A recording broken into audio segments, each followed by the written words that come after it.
Everyone, Sharmistha's happy লাইফে সবাইকে welcome. আমি শর্মিষ্ঠা ত্রিপুরা থেকে। বড়দেরকে আমার প্রণাম আর ছোটোদেরকে আমার ভালোবাসা জানিয়ে শুরু করছি আজকের ভিডিও। আপনারা সবাই কেমন আছেন? আশা করছি ভালো আছেন, আমিও ভালো আছি। আমার ভিডিওটা কেমন লাগলো আমাকে একটু কমেন্ট করে জানাবেন, আর যদি ভালো লেগে থাকে তাহলে অবশ্যই লাইক আর সাবস্ক্রাইব করে দেবেন আমার চ্যানেলটাকে। আর আমার সবটা ভিডিও দেখার অনুরোধ রইল। এখন সকাল সকাল দুজনে মিলে চা খেয়ে নিয়েছি, আর খুব ঝড় হয়েছিল মানে সকাল দিকেই। তো মানে কি বলবো, আর দেখুন সব টপ ফেলে দিয়েছে। এখানে কিছুটা টপ ঠিকও করছে আমার হাজব্যান্ড, আবার অনেকগুলো টপই ফেলে দিয়েছিল। খুব ঝড় এসেছিলো সকালবেলা। তো সকালবেলা চাটা খেয়ে চার কাপ একটু বেসিনের মধ্যে ধুয়ে নিলাম, ধুয়ে চলে এলাম ছাদে এসে দেখছি এই অবস্থা, একদম জল জমে আছে ছাদের মধ্যে। আর আম গাছে আমও হয়েছিল, ছোট ছোট আম পড়ে কি অবস্থা। গাছে তো বেশি একটা আম হয়নি, যতটুকুই হয়েছে ভাবছিলাম কি হবে, কিন্তু এত ঝড়ের মধ্যে অনেকটা আম পড়ে গেছে। আমার হাজব্যান্ড আমাকে দেখাচ্ছে এই গাছের আম পড়েছে, ওই গাছের আম পড়েছে। তো আমি এখন বলছি যে আম তো পড়বে, আরও তো কত ঝড় আসবে, তখন কটা জানি বাজবে, টিকবে কটা ভগবান জানে। এখানে দেখুন এডিনিয়াম গাছে অনেকগুলো কলি এসছে, আর সব টপের গোড়ায় গোড়ায় জল জমে আছে। ভালোই বৃষ্টি হয়েছিল। আর এখানে আমার হাজব্যান্ড সব টপের থেকে জলগুলো ফেলছে। আর এখানে বেলি ফুল গাছটা দেখুন, বৃষ্টি হচ্ছিল বলে ফুলগুলো একদম লাল লাল হয়ে গেছে। আর বেশি দিনও যায় না, টপের গোড়াতে ছোট ছোট ঘাস হয়ে থাকে। আর এগুলো আমার হাজব্যান্ড তুলে দিচ্ছে। আর এখানে কালু লালু এসছে, আমি সঙ্গে করে বিস্কিট নিয়ে এসেছিলাম ওদের জন্য। তো আমি যে সময় ছাদে আসি ওরা তখনই এসে দাঁড়ায়, মানে বিস্কিট খাওয়ার জন্য। তো আমি ওদেরকে বিস্কিট দিয়ে দিলাম। এখানে দেখুন এই মাইক ফুলের মতো অনেকগুলো গাছ আছে। এখানে একটার কলি এসছে। এগুলো আমরা সিকিম থেকে সিকিম থেকে নিয়ে এসেছিলাম আমি। আর এখানে চলে এলাম নিচে। এখন নিচে এসে বিছানা টিছানা সব গুছগাছ করে নিচ্ছি।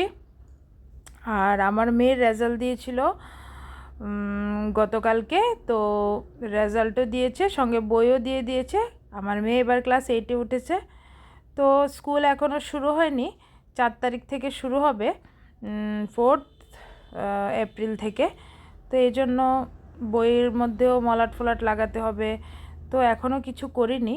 তো সকালবেলা বিছানা টিছানা গুছগাছ করেছি। আর আগের দিনের অনেকগুলো কাপড়ও ছিল, কাপড় টাপড় ভাঁজ ঠাজ করে তারপরে অন্য কাজকর্ম করেছি। এখানে অনেকগুলো কাপড়ও ছিল, রাত্রেবেলায় আমাদের সামনে বারান্দাতে দিয়ে রাখে।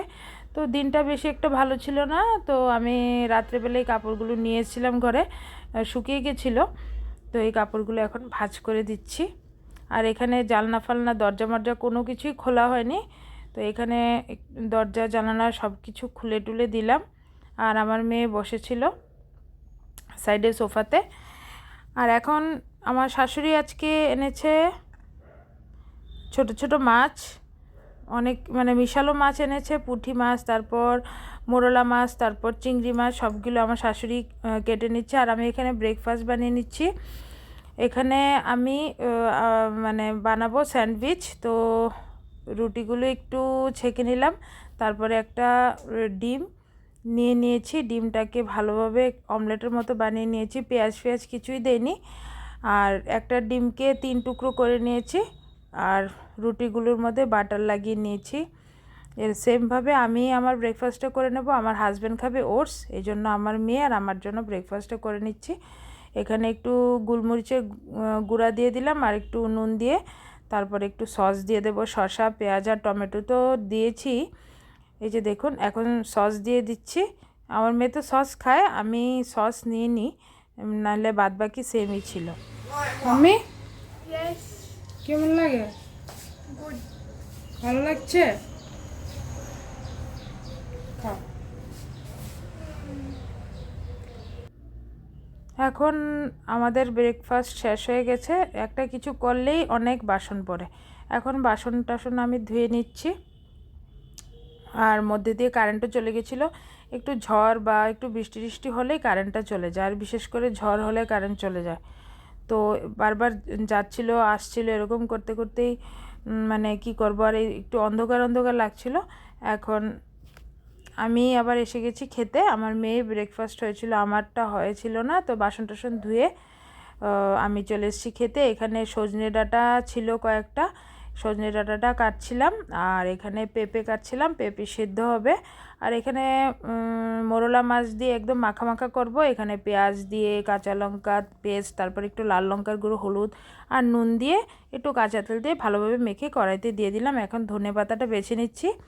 ধনেপাতা দিয়ে আমি নামিয়ে নেব। এই যে দেখুন মাছটা হয়ে গেছে।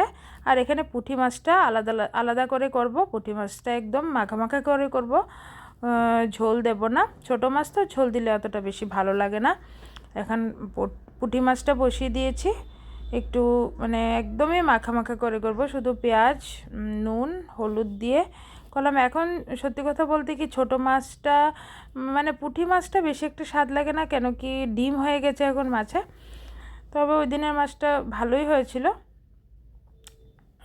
ধনেপাতা দিয়ে নামিয়ে নিয়েছি। অ্যাকচুয়ালি আমি বারবার আজকে বলছি, ওই দিন বলছি, কেন কি এটা গতকালকের ভিডিওটা ছিল, পরের দিন আমি ভয়েস ওভার দিচ্ছি।